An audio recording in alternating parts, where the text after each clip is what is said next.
Hey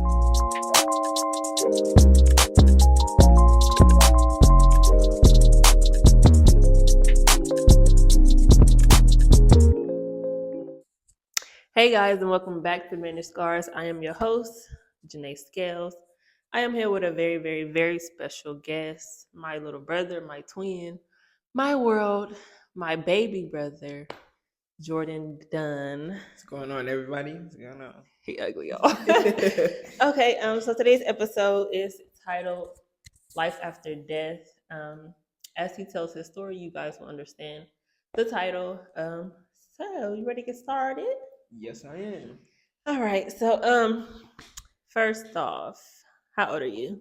I'm 24, 24. When's your birthday? August 16th. All right. All right. What's your favorite color?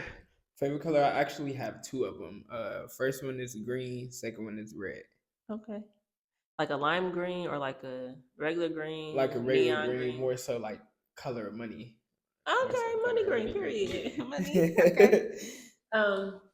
What's your favorite thing to do? My favorite thing to do is play drums, music, anything musically inclined. It's my favorite thing to do. And how many musicians? How many musicians? Wow. How many instruments can you play?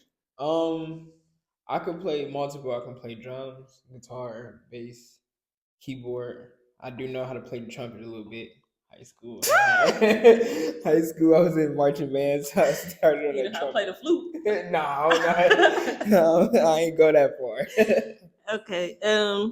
And lastly, you got any kids? No. You want kids? Zero. At first, I did strongly, but that AJ gives you every time. My baby sister, my nieces and nephews, man. So when the time comes. How many kids you want? I at least want 3 at the most. 3 is crazy. 3 at the most. Nah, I know 3 is crazy. 3 is crazy. Okay. So we're gonna get right into it, guys. So how was your childhood? My childhood was a different type of childhood. And the reason why I say it was a different type of childhood, because I didn't have both of my parents my whole childhood. Both of my parents were alive as me being as a kid, but I was more so with my mother. Mm-hmm. So my childhood was basically more so with my mom and my grandmother. As far as coming up, it was with them too. Mm-hmm. So. Okay, and how was your childhood experience without dad being there? It was. I can say it was a good childhood experience. As far as with not having my dad around, because my grandmother and my mother, they did their best to show me how to, be a man. And when I get older, do things that men are supposed to do the right way, because men out here, some men out here just, so but other than that, it was good. Especially in our family. Yeah, especially in our family. Our family. But it was good. I wanted my dad around. a lot, but it was just some things at that time. Some things I didn't understand why my father wasn't around. So, but it was good. It was a good childhood. And how old were you when you found out who dad was? Like who? I mean, okay. So a little backstory, real quick, guys. We've been around each other our whole lives. He was actually, truthfully, my god brother. His mom is my godmom. So it wasn't like my dad wasn't around, but he just wasn't around as a father because obviously those circumstances. Yeah. But okay. So how old were you when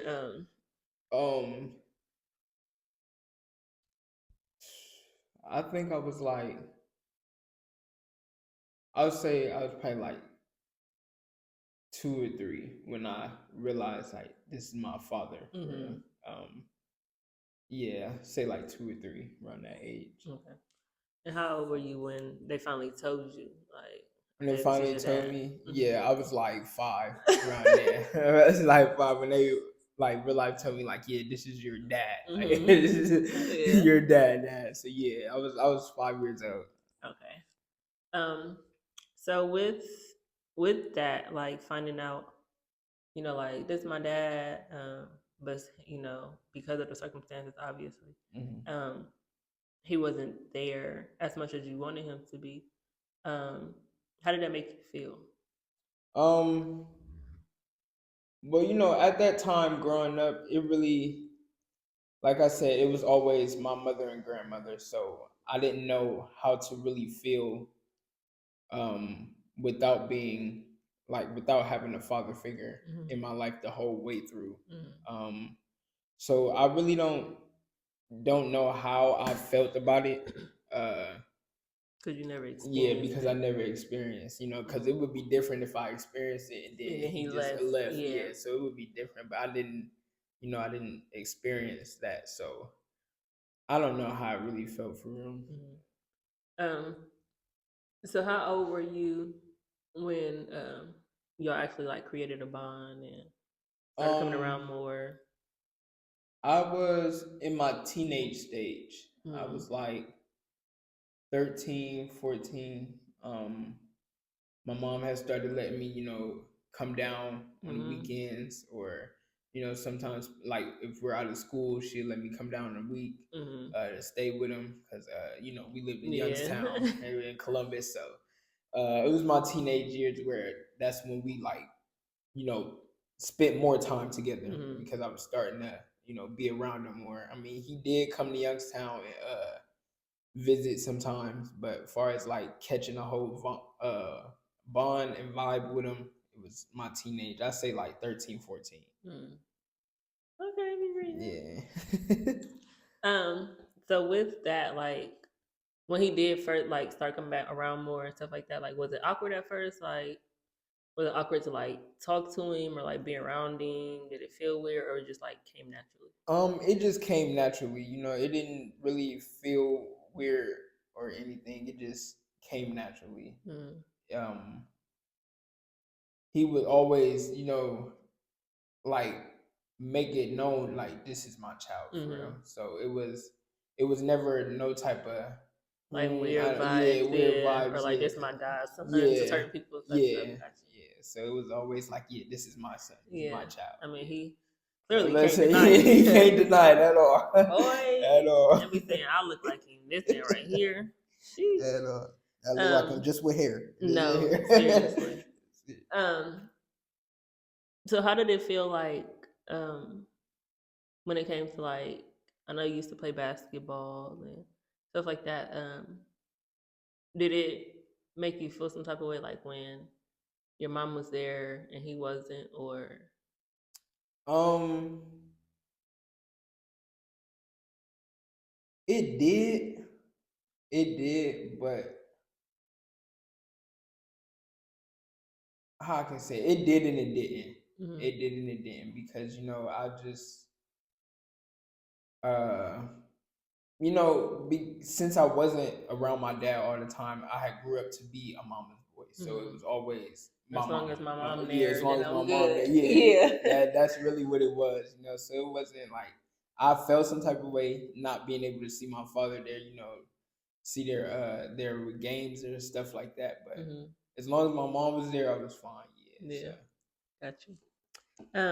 So to fast forward a little bit, the title of today is Life After Death. Hmm. Um, and you have talked about your mom a lot. Um, what's your mom's name? My name is Michelle Marie Dunn, Mm-hmm, my nigga. better known as Shelly. Better known as Listen, Shelly. um, how was y'all's relationship? Our relationship, our relationship was very close. It was. I was her baby. I was the only son, so I was Mm-hmm. I was her baby. We had times where I would get on her nerves. I was always All the time, though. forever on her nerves. I was forever on her nerves, but that was my first love. Always Mm-hmm. will be. So our bond, me and her bond, was very strong. She always understood me. I always understood her. Mm-hmm. She have her way of saying things and how certain things should go, and I just had to understand that. So, but Yeah. as far as our bond was definitely a strong bond. Mm-hmm. Definitely was. So what's some good memories with Some her? good memories. Good memories is first start off with the traveling and being in quartet. My Mm-hmm. mom was the first one that gave me the opportunity to play drums behind her group when we Mm-hmm. moved to Youngstown. She started her group back up, Shelly and the Corinthians, and she had gave me the opportunity to be the drummer, and those are some of the greatest memories because uh, it showed me on the road life. It showed me on the road life, and then we raised up in quartet, Mm-hmm. so Yeah. it was fun, doing that and being with my mother, Yeah. so but that's a good memory. And then just being around her. Period. It was Yeah. always It good was memories. always I was fun. about to say I it was swear to always God. just being Like you could around never her not be around her and not laugh. and not laugh. Like, Exactly. and it wasn't one of them regular laughs. Like it was laughing to the fact where like your stomach was Yeah, hurting, like to where like about to pee on yeah, yourself, all of like that. The lit- silent laugh, like where you legit. can't catch your When you breath. gotta Yeah, hit each other, like yeah, like all of those, one of those laughs, all dead of ass. those. My I'm not gonna lie, my favorite memory with her was was when we was all in Youngstown, and you remember we was sitting in the living room, and me, you had came downstairs with that suit on With and that hat. yeah.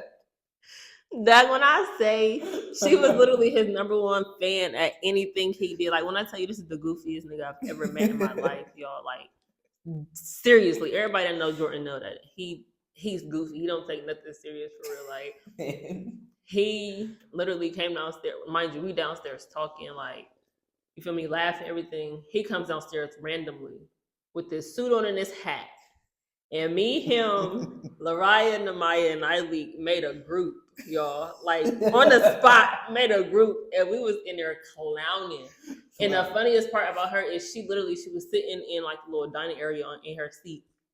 And when I tell you she was over there, linked over, crying, bro, like crying. And then she got up and she started doing her little dance. She was walking in the room like this, like that's when I tell you a ball was like she was literally a ball of fun every Literally, time. Sort of God, always. I mean, listen, even when she was down, she would you would never, never know. you would never know because she Literally, was always a bunch of fun. Always, literally, like funniest always, person ever. I swear, like literally. his funny side and all that. Like he get from my dad because my dad is hilarious too, but he definitely get it from his mom because she Definitely, was a whole clown for real. Like, definitely. so as y'all can obviously tell, we keep saying was so we're gonna get into the life after death part. All right. So obviously your mom passed. When did what was her death date? Her death date was October 21st, 2021. No, I'm sorry, October 23rd, 2021. Okay. And walk us through a little bit of the transition to her. Okay. So in September of 2021, we had a funeral for my great grandmother, which was 99 years old. She passed away at 99. So we had a funeral for her, and after that, I say like 2 weeks later, um, my mother, my little sister Jaleesa, and my other sister Sierra, they had all three of them caught COVID at the same time. Um, at that time, me, my mom, and Jaleesa were staying in the same house. They both had it, but I never caught it. I wasn't exposed to it or anything. Um, so at that time, they were just having little symptoms as far as the nose and the snuffiness and not being able to smell. Um, And then my sister, her symptoms end up going away, but my mom's, gradually, far as her, all of her health conditions, it takes toll on people with other health conditions. So at some days she would feel fine, some days, she wasn't feeling too good. So fast forward into October, I'll say like the second week of October, um, we had to admit her into the hospital because of her shortness of breath. She was having shortness of breath. She was very cold. Had like chills. Was very shaky. So they did that. Admitted her into the hospital. Now, as far as that's going, everything was going well. They were making sure she was getting everything that she needed.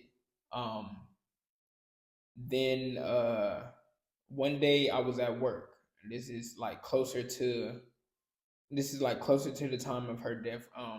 I was at work and the hospital had well I wasn't really able to go to the hospital and check on her because by the time I got off, visiting hours was over. Mm-hmm. So I really wasn't able to check on her. So I would call her, make sure she's fine, this and that.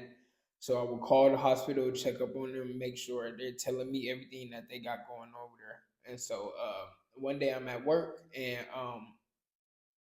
she calls me and this is what made me think that she was feeling better because she called me. Hey George, I said nothing, about to get off there. Would you feel like bringing me a sub sandwich? I said a sub sandwich. I said, yeah, what type of sub? You know what I like. This is a sub sandwich. I said, okay, I got you. So I got off. Now I got off I think at like 6:30. Yeah, I think it was like 6:30, 7 o'clock. Boom, I got off and went to go get her sandwich. And I'm calling her to let her know that I'm on the way, and she's not answering, wasn't answering. So I'm like, maybe she's asleep or, she's not getting too good reception in there. So I keep calling. She's not answering. So I just goes up to the hospital, hey, this is for Michelle Dunn. I'm her son. Boom, boom, boom. Here you go. I couldn't go in the room because they had her like in the isolated room to where you just see her, you just standing behind a glass window. So they took the sandwich, took it to her. So I get all the way back home and my older sister Sierra, she calls me and say, "Hey, no, I actually on the way to the mall. I'm on the way to the mall at this point, and my sister calls me like, hey, they just told me that mom had congestive heart failure. They had to put her on a ventilator. She stopped breathing. Da da da. All of this. Now, all of this has happened while I'm in the middle of like trying to call her and get to her so I can give her sandwich. So why you thinking that she yeah, just well, sleep I'm or thinking something? she's It's asleep. Yeah, other stuff going yeah, on. it's other stuff going on. So I at that time it's just me and my little sister living in the house together. So I rushed to her, because having nobody called her yet. So I rushed to her, get to her. My sister rushed down from Columbus to Youngstown. Um, so after that, that's when everything, was just going downhill after that. They had to keep her on the ventilator. They wasn't pushing the ventilator as hard as much, because she was still like kind of breathing on her own, but it was like short, pacey breaths, So I say like my mom was in the hospital for like a good 3 weeks. Yeah, I say like 3 weeks.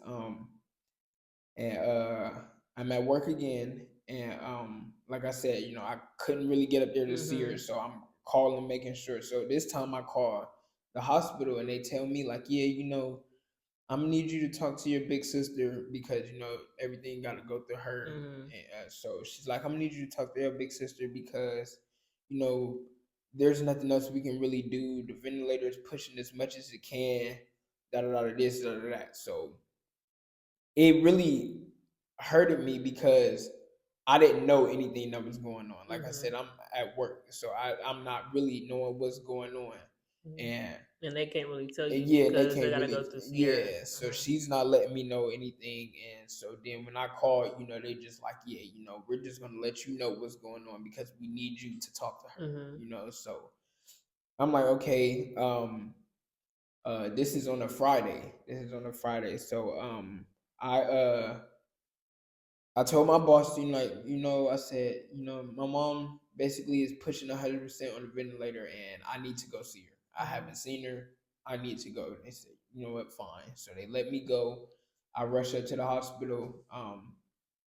I'm calling my dad, letting him know everything that's going on. He told me, let me know everything once you leave. So once I get there, I say, hey, I'm here to see my mom. Sign me in. They tell me which room she in. Now, when I get there, like I said, I didn't know anything, so I'm thinking I'm going into a room. No, once I Mm-hmm. get there, I see machines outside the door, and I'll just see a whole bunch of tubes running in and out her nose, through her mouth, all of this, and so it just really broke me down because she's like non-functioning. Yeah. She's like very non-functioning, and so she's just laying there, and she didn't look herself. She Mm-hmm. didn't look herself. So I just like really just stood there for about 30 minutes and cried, because I really thought that as many times as my mom been in and out the hospital, I thought she was gonna just push through and Mm-hmm. get through this like she done Like she everything usually else. do. Yeah. Mm-hmm. And it was just seeing her like this, and I had my doubts, but I wasn't trying to, Mm-hmm. take it that far. Like, yeah, Yeah. I'm just praying that, I'm just praying that everything just gonna come together and Yeah. work out better for the good. So I get to talking to the doctors or whatever, and they're telling me like, yeah, there's really nothing else we can do. um we had dropped it down a little bit, so now at this point it's giving her 80% oxygen. Mm-hmm. So it's just like they got to keep turning it up, turning it down, turning it up, turning it down, to where it's like she's not breathing on her own. Mm-hmm. So after talking with them or whatever, they were just like, yeah, please get in contact with your older sister, and you guys have to come up with a decision, let us know something. So I'm like, okay. uh Now that day, I wasn't ready to talk about it, so Mm-hmm. I've just told my dad everything that's going on, and I just went home and I just stayed in the house the rest of that night. Stayed in the Mm-hmm. house until later on that night. I had to come to Columbus because I had a show in Columbus. So later on that night, I think I had got on the bus. I think I got on the bus to come to Columbus, and got to my lead singer's house. Boom, stayed there or whatever. Let them know everything that was going on and whatnot. That Saturday morning, um, I'm asleep, and my leader comes downstairs and he say, "Hey, your dad coming over to see you." I'm like, okay. Now I'm not even Thinking. thinking Mm-hmm. about anything bad that's gonna happen. So I'm thinking, hey, my son's down here. I'm I'm about to about come to see go my see him. son. Yeah. Yeah. So uh he comes in, we're standing in the kitchen, and he said, "Hey, I just got off the phone with Sierra." And I said, "Okay, what's going on?" And that's when he told me like, "Yeah, your mom passed away." And I just dropped. I couldn't, had no words. I didn't know how to feel. It was just that was the worst thing to ever hear in life, especially when you're a mother's boy. When you're a Mm-hmm. mommy's boy, it's just that was the worst thing to ever hear come out of anybody's mouth. Yeah, your mom passed away. So it just I lost it. I broke down. Um, so it was just it was really a lot. It was a lot, so that really caused me to, have to step out and be on my own. Cause like I said, I was Mm-hmm. always a mama's boy, so I was always with my mom. So after that, it just after he told me that, all my family, which I appreciate them, pulled up with the quickness. You, Jeff, DJ, y'all pulled up with the quickness, and y'all was Mm-hmm. there for me, and I really needed that, because all the rest of my family was In in Columbus, Youngstown. yeah, in Yeah. Youngstown, and then in Columbus. So I'm not in Youngstown with family; it's the next Right. family, So um, So yeah, y'all pulled up with the quickness, and you know, after that, after talking with y'all, me and Dad took a walk, and it hit me. It said, you know, like I was saying, I really wasn't able to see my mom because of my work schedule. But something told me she waited until she seen me, because Sierra and Jaleesa was able to go up there every day for real, because they didn't have with their work schedule. You know, they was able to see her, but like I said, I felt like she waited to know that I came to see her. And then she was like, okay, well, I can take my rest. You know, she waited to see her baby. Like every she would let it be known, Jordan is my baby. She would let it be known. Like, and everybody thought I was the most spoiledest one out of all of them. So absolutely. So yeah, so you did no wrong in her eyes until you pissed her off. Until I pissed her off, I did no wrong. No wrong. Yeah. So yeah, but yeah, like I said, and still to this day, I feel like she waited to see me, to take her last breath, you know, because it was just, she knew I couldn't get up there like I wanted to. Because if I wanted to, I was leaving the hospital. I would have slept outside. Just slept right outside that door. Right, you know. But yeah, so, but yeah, but tonight, you know, it's just, that's how that was. And like I said, that was the worst news of my life. You know, the worst news of my life, and it caused me to, like I said, really have to step out on my own now. Because like I said, I was always with my mom. It was always decisions with my mom. Hey, mom this, mom that, mom that. So now it's, okay, Jordan, you got to do this. You got to do this. Jordan, take what mom was saying so you can do this and do that, you know. So it was like, even though she was coddling you, she was also giving you the advice to help you for when she wasn't here. Right. You knew the steps to take. Yeah. So you know, it got hard. It got hard because, like I said, with me, I was never always focused on what will happen in the near future. I'm always a person, and sometimes still to this day, I'm a person that just go day by day. So I'm never like worried about what's gonna happen later on down the line. From now. Yeah, you know. So with that, you know, it with me losing my mom, you know, it just caused a lot of stress on me. I had family members that I never thought would switch up on me. My oldest sister, Sierra, switched up on me. My aunt switched up on me. Until we sat down and had a talk and got the understanding. Yeah. But for a minute, it was like, moment, in that moment, you felt like you was losing everybody. Yeah. So like I said, it caused me to move out on my own. So at this point now, I gotta find me a place to live. I gotta do this and I gotta do that, and it was hard. It really was hard.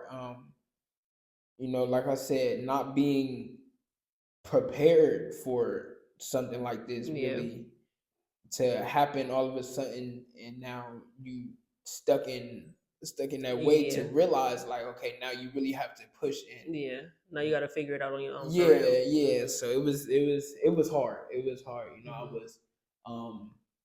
I had to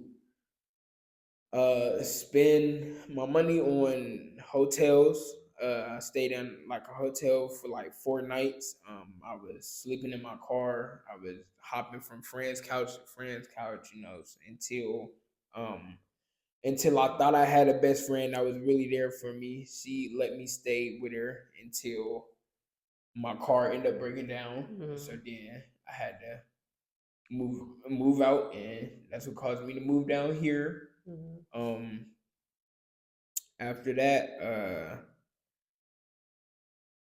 where am I? After that, you know, I'm thinking, okay, now I'm down here with more family. You know, my other side of the family, and I'm thinking, with my father not being there in my life, my whole, like, really being there, I thought this would have made him, you know, step up and be a bigger father, you know, and really be there for me. And you know, when you know how it is with dad, you know, he have his ways. He just got his ways of thinking. So it's like he be, what is it? It's like he be trying to tell you the right way, but it's just like the way it come off. Like the way my dad will talk to you is literally like you're the lowest of the low, but it don't be intentionally like. And he tells us all the time like I parent the way I was parented, and we be trying to tell him like, but you know how this made you feel like as a kid, so why would you talk to your kids like that? Like, but he's just so headstrong and just stuck on I parent how I parent, and if you don't like it, then oh the fuck will. Like, and I mean, to a certain extent, it do be like, damn, like, bro, I'm your kid. Like, it really make you like, damn, my dad really don't give a fuck about me. But in our reality, that's just how he show his love. Like, you feel me? And he walks around, I'm the greatest dad in the world. Like, I'm the world's greatest dad. Like, pipe it down a little bit. Like, just a little bit. Like, you ain't bad, but greatest dad in the world is kind of crazy. Yeah. So, So where did you stay when you first got down here? When I first got here, with you. Me and Uncle Spooky. Yeah, with my twin and my Uncle Spooky. What was I with you for like a month, right? I was yeah, like a month. With me for like a month. And then I ended up with Dad. Ended up living with my dad. So what was that? I moved here in 2022. It was like I think it was in October. Yeah. Yep. In October. Yep. Because it was around Thanksgiving. So yeah, it was the end of October. I moved here. And then I ended up living with my dad all the way until what was that? March of this year, actually. Yep, March of 2024. And living with him, it just yeah, that's all I can say is whoo.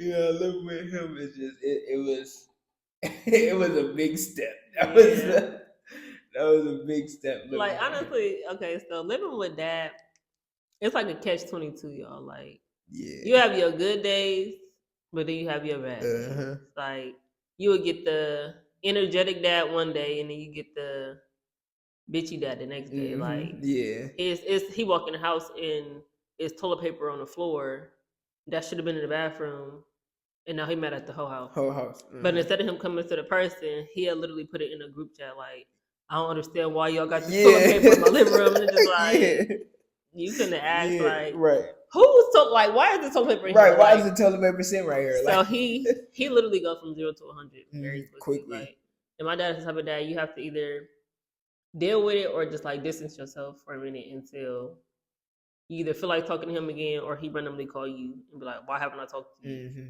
Like or just like how he hit me with last week. You still mad at me? Like, he's just, I don't know. Like, in growing up with him, like, you had to just like understand him. Like, even people to this day be like, I hate the way he talked, and it's just like, we just be like, what he said? Like, like, what he say wrong? Like, and they be like, you ain't hear that? Shit, we heard all the time. Like, I'm about to say, it ain't nothing new to us. It ain't nothing new. Like, and it's not even like no bad on him. I mean, because of course, as a kid, I ain't gonna lie. Like, we be having our conversations like, F dude, like, yeah, we gonna rock with him, like, whatever. But it's just like, at the end of the day, that's our dad. Like, and we know how our dad moves. Like, so even before we have a conversation with him, we have a conversation with each other. Like, this what I'm about to tell him. You already know he about to say X, Y, Z.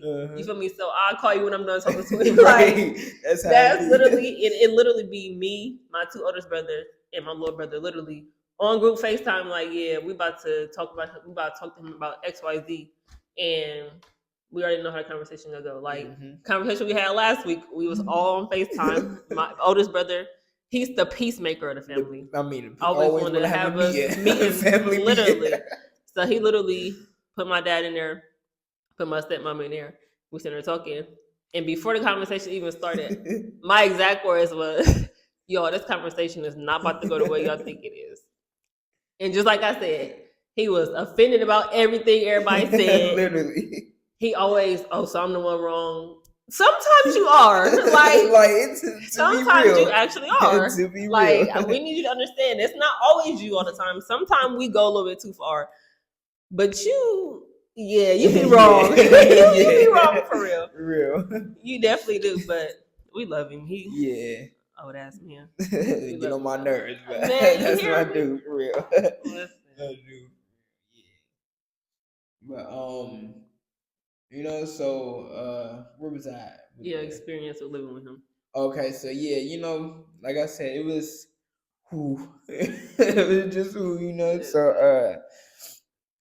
it was some things we didn't see eye to eye on, and it was some things that I can own up and say that I did that was like disrespectful as a man and could have did better. Could have did better. I love that.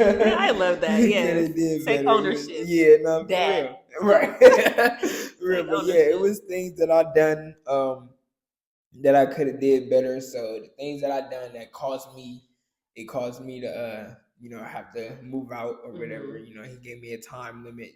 You need to be out by this and that. So he was not playing. It was when I say strong on it, I mean every month. Hey, you gotta be out this day. I know.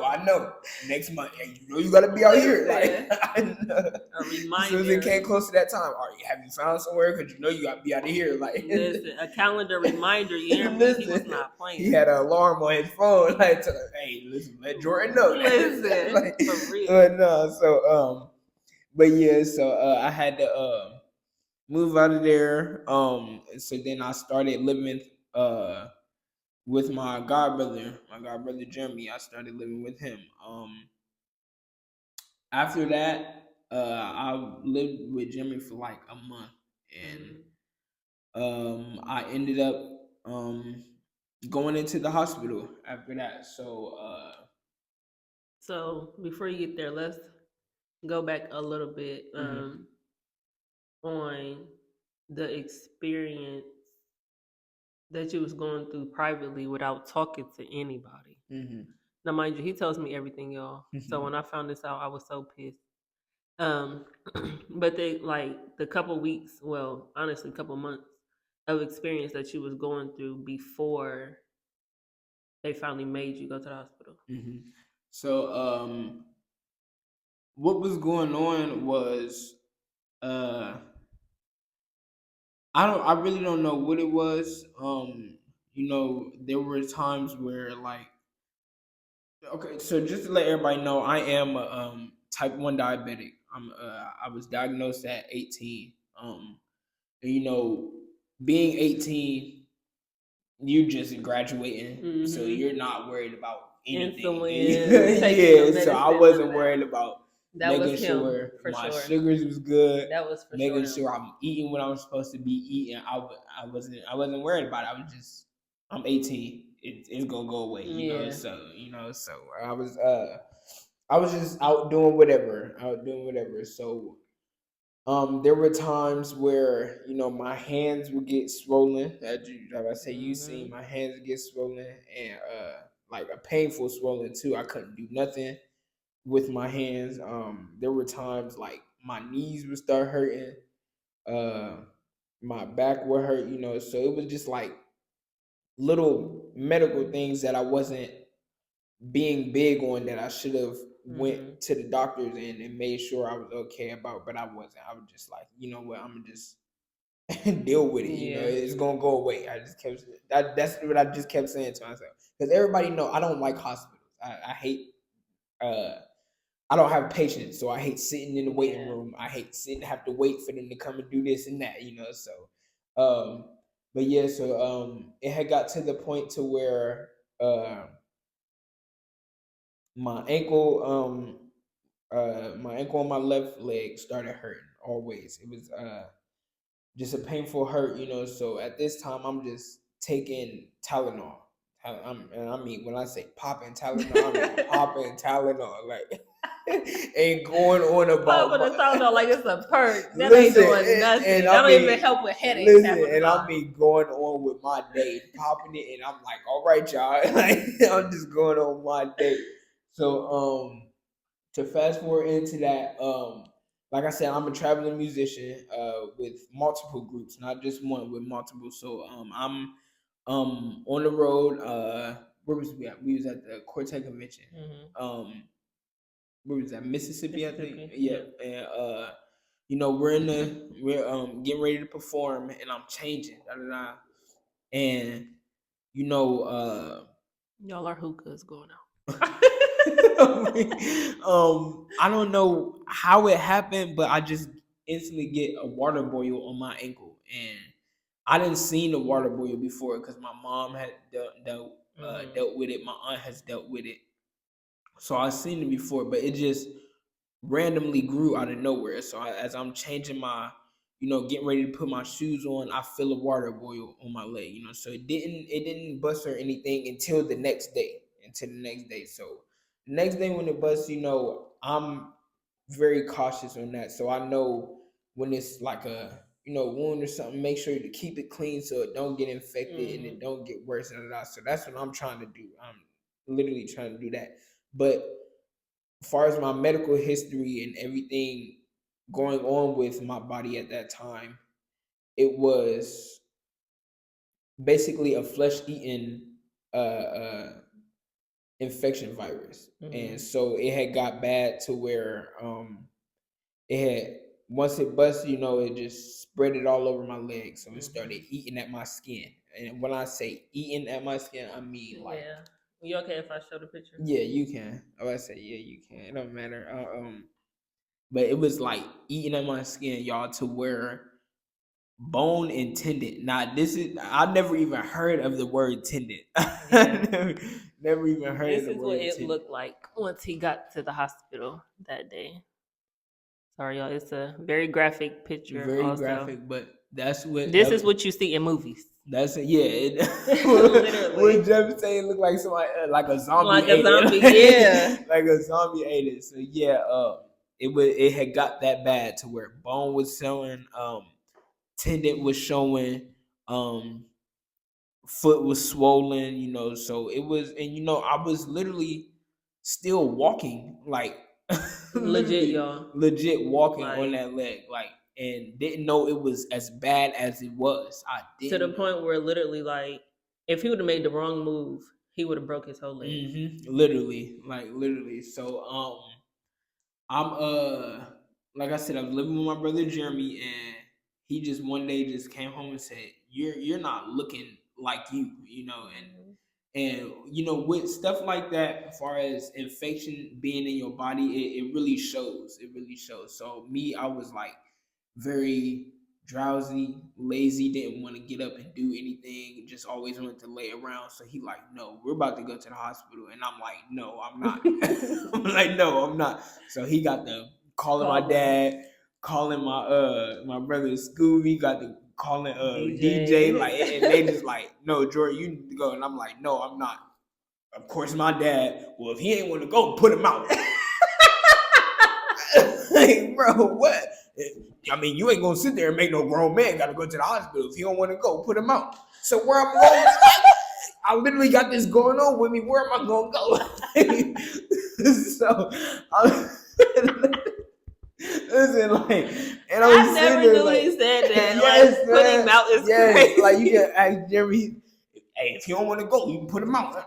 Jeez, like, just because I want to go to the hospital, I gotta be homeless. yeah, I gotta be homeless because I ain't want to go to the hospital. So I'm sitting there trying to convince everybody, no, let me go tomorrow. I don't want to go today. I don't want to go today. Hey, and DJ like, hey, bro, now if I get there and I gotta come up there, I'm carrying you out. And I'm like, you know he will. I'm like, all right, man. You know what? All right, come on, I'll go. So Scooby get on the phone with me. You know, hey, bro, hey, man. You know, just go to the hospital. Go. I'm all right, y'all. You know, all right. So I get to the hospital. And I got my big sister Sierra, DJ, and Jeremy there with me. And once they, you know, they had to cut off of my pants leg. They had to cut my pants off of me, and I had it wrapped up. Wasn't the proper bandage. What did you have it wrapped up with? What was it? Two. He had on two socks. Yeah, in a t-shirt wrapped around the socks, y'all. Wasn't proper bandage at all. Wasn't proper bandage. Had a whole t-shirt and some socks around it. And once they pulled that off, I just seen their face, and it was like, whoa, like, and it was just like, whoa to me, like, and I'm just like, dang, I'm 23. I'm 23 at this age. And I'm like sitting there looking at my leg like They about to have to take they it. yeah, that was the first thing in my head. Like they were probably gonna have to cut my leg off. And that was the first thing they were saying too. Like it was like no hope. It was no hope. They were just like, yeah, we might have to amputate your leg because it was that bad. When I tell you, like, for them to say two places that tendon is showing, your skin should never, your flesh should never be ate up that bad to where tendon and your bone is showing actually bone. Like it's just so. And like the picture I showed, like it literally went all the way around. Yeah, It like wasn't just right there. yeah, It was like all literally the way around. all the way around my leg from my ankle, as y'all seen, from my ankle all the way like up to like kind of my calf, calf area. a little bit. Yeah, so after that, I got admitted into the hospital. I they had to run tests, make sure wasn't no infection in my bloodstream, wasn't no infection in the bone. They had to do debridement surgery to where they had to, scrape off all of that and make it look clean, So they had to do all of that. So I was in the hospital for like a week and like 3 days. Yeah, about a week and a half. Yeah, so like a week and a half, I was in the hospital. I was very discouraged because every day I didn't know if they were gonna say, okay, this is the day that we're gonna have to cut off your leg, because they really wasn't letting me know anything because they had to wait for the test results to come back. So every day they would come in and check on me, I would get discouraged because I'm thinking they coming in with bad news, all of that. But towards like the end of my stay, they were like, yeah, we're able to save it. So that was the biggest the biggest moment in my life when they said that they were able to save my leg. Because did you get up and shout? No, I didn't. No, I wanted to though. I forgot you can't. Forgot you can't. Let me get up and run around real quick. But no, so they had told me like, yeah, we can save it, but it's just gonna be a very long process. Very long process. You will have to make sure you come to wound doctors and keep it clean like this and that, and we're gonna set you up with a home health aide. All of that. So they did that.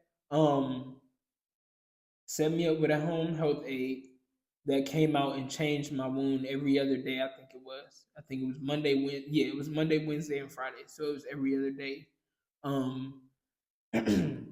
They came out and did that. So I was back home for like 2-3 weeks, and I had to go right back into the hospital after leaving my wound care.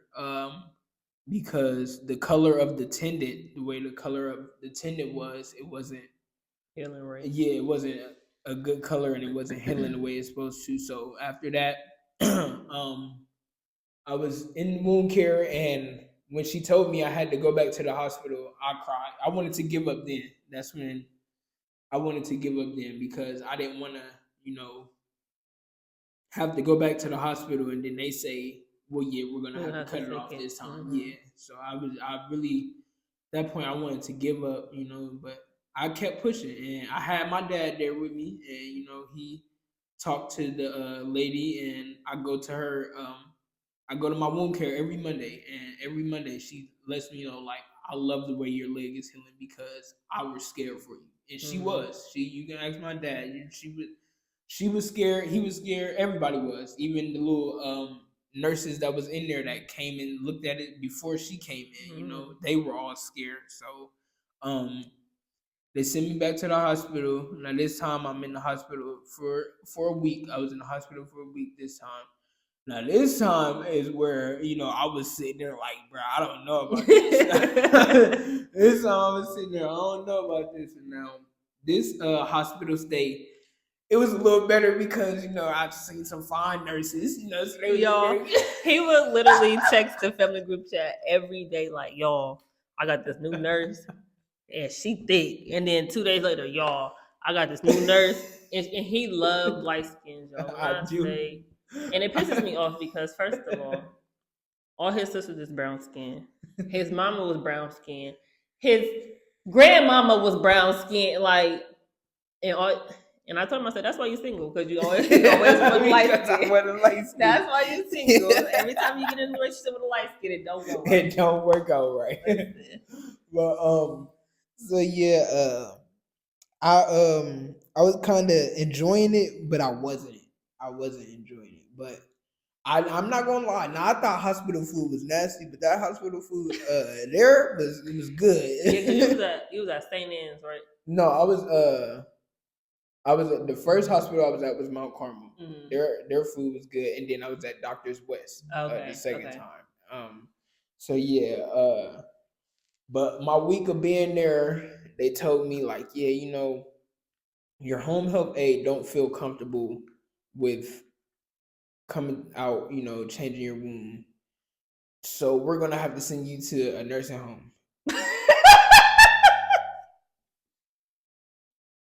They didn't even say a rehab. They didn't say they said nursing home. So once they said that, I immediately said like, "Are y'all sure? Like y'all sure y'all can't? There's no other home health aide that's comfortable with coming, you know?" So like, yeah, no, we can't find nobody. So here's a list, you know. Look through these and find. I said, "Oh my goodness!" So I'm looking through, and the caseworker there, she's trying to find me places, and there were some places that wouldn't take me because of me. I'm 23. Of course, I smoke marijuana. Yeah. So they it's like illegal. Very yeah. much so they like, yeah, no, we can't take him because you know your document said that you smoke marijuana. All right, okay, whatever, you know. So here's another list of some that we know for sure that would accept you. So I'm like, okay, you know, I'll get into it. Okay, so whatever. So I found two of them that I really like. So when I found the one that I was going to go to, I ended up sending it to my stepmom. And, I told her, yeah, I really like this place. She got the look in, so we was like, okay, yeah, we're going to send me there. I think it was like 2 days later. That's when they told me, okay, your transportation will be here to take you, you know, to the rehab facility. So I'm like, okay, you know. And in my head, I'm like, bro, I'm about to be in here with a whole bunch of old people. I'm about to be the youngest one here with all these old people, man. I don't know how I'm gonna do it. So I'm like, all right, okay. So I get there on a Friday. So I don't meet none of the staff. Don't meet none of them because I get there like after 7:30, 8 o'clock. So everybody been gone. So I don't meet nobody until Monday morning. So my first day there, you know, I'm looking around. My first day there, I'm like, no, get me up. Get me up out of here, please. I literally, as soon as I got in there, you know, I had my wheelchair, got in there, rode around, looked around myself, went back to my room, called my stepmom, like, yeah, y'all gotta get me up out of here. I can't do this. I mean, it was a lot of stuff, you know, and it wasn't up to par with everything, you know. So I'm like, yeah, no. So the next day she came up there like, yeah, y'all have to get this together. My dad came up there, you know, once my dad comes there, it's over with. He like an army dad or something. Yeah. Right? My dad ain't never been to the army, to the Navy, none of that. But like he will literally, his favorite thing is, you don't buy bear, but y'all don't want to have to call me. And he dead ass mean it, because he's gonna make something so small into something so very big, very big. Y'all don't want to hear Jeff Davis. I don't want the real Jeff Davis. Listen, like he swear his name hold weight everywhere he goes, like everywhere.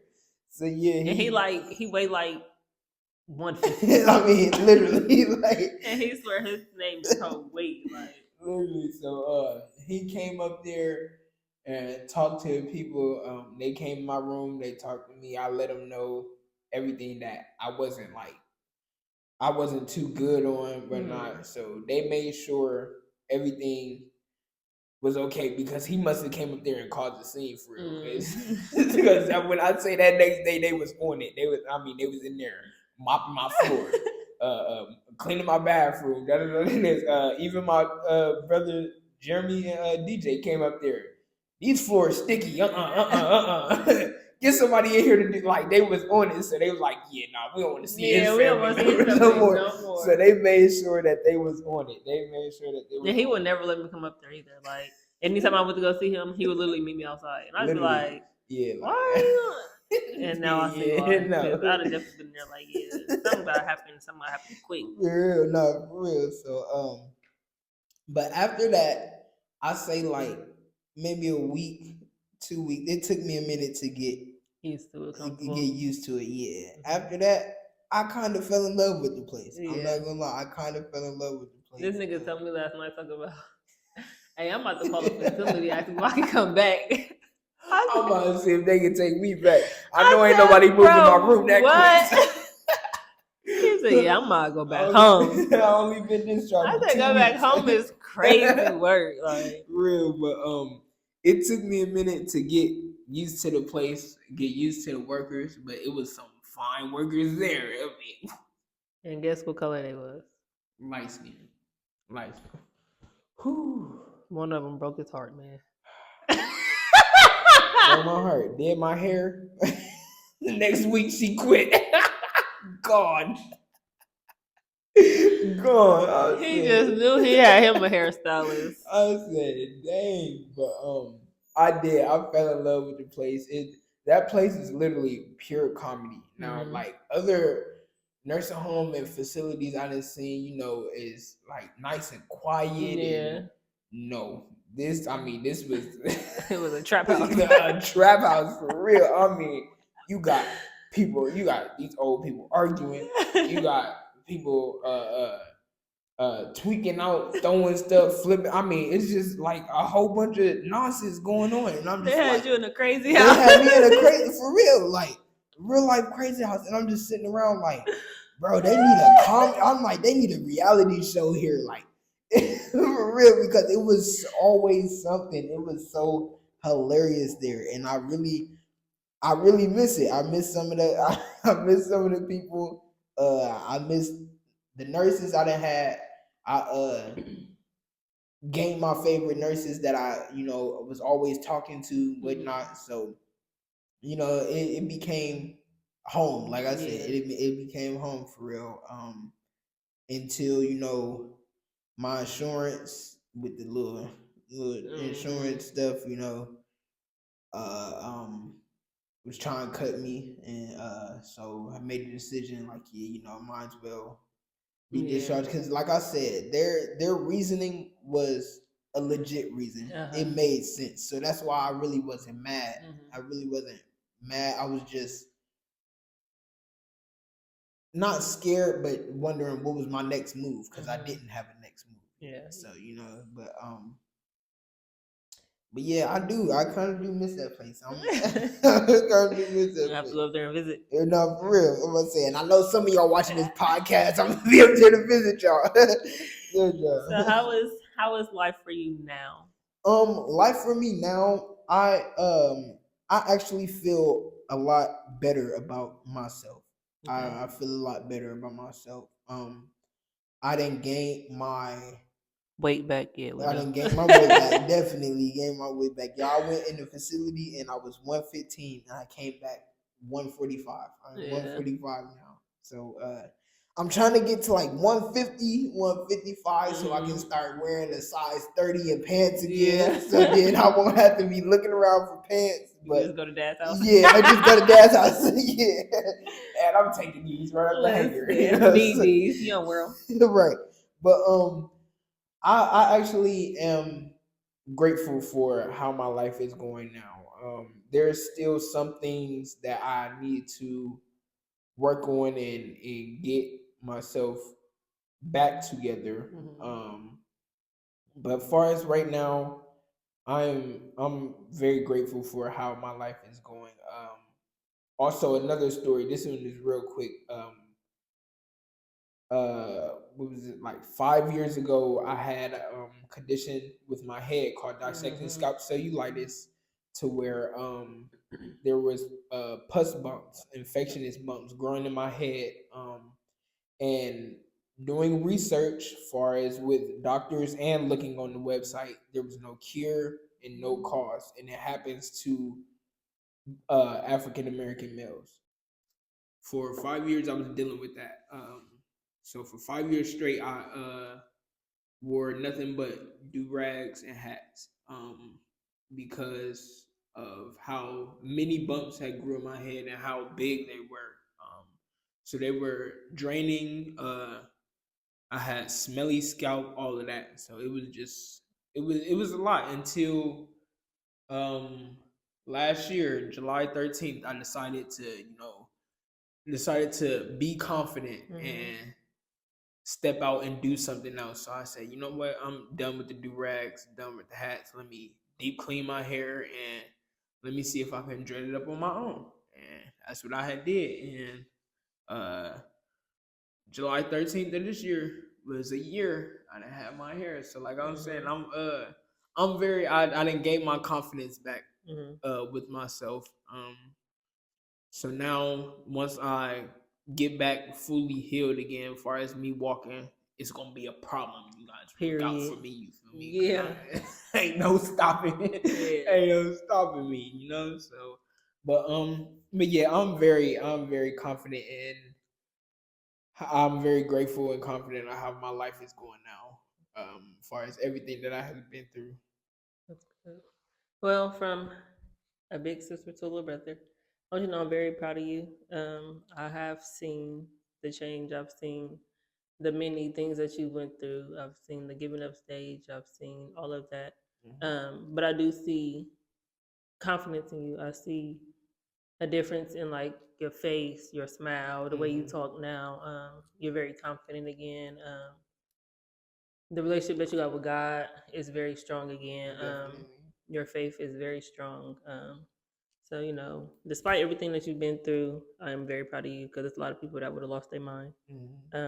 But you kept pushing, even in spite of family leaving, family not, encouraging you or having faith in you. You have faith in yourself. So that's all that matter to me, big baby. You feel me? Like, You yeah. feel me? So last thing, do you have any advice for anybody who has ever lost their mother or the father? Well, but lost a parent, or has gone through any like medical issues or is going through medical issues.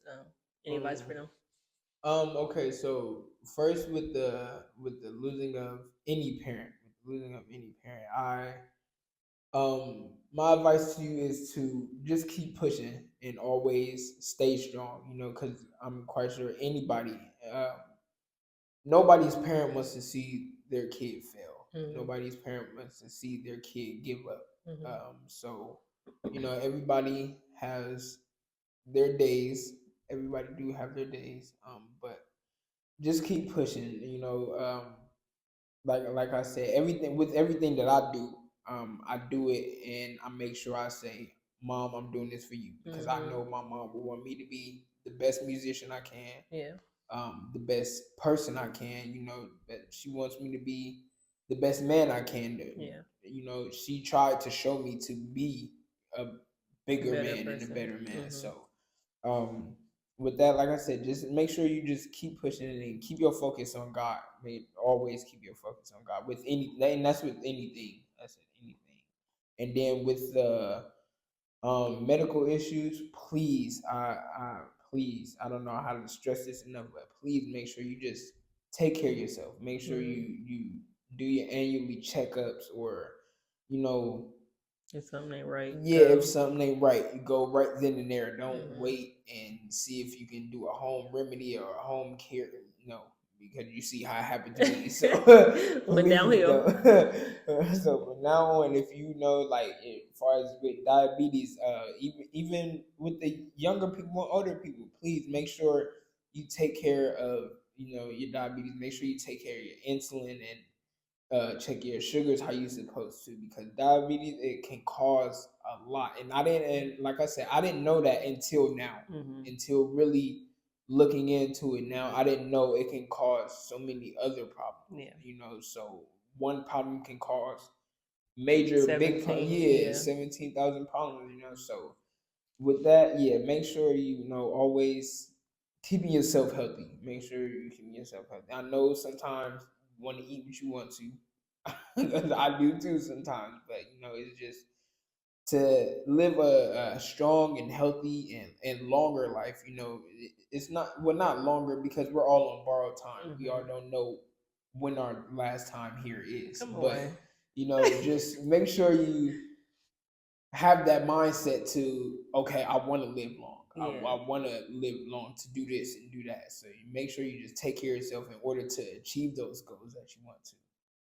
Okay.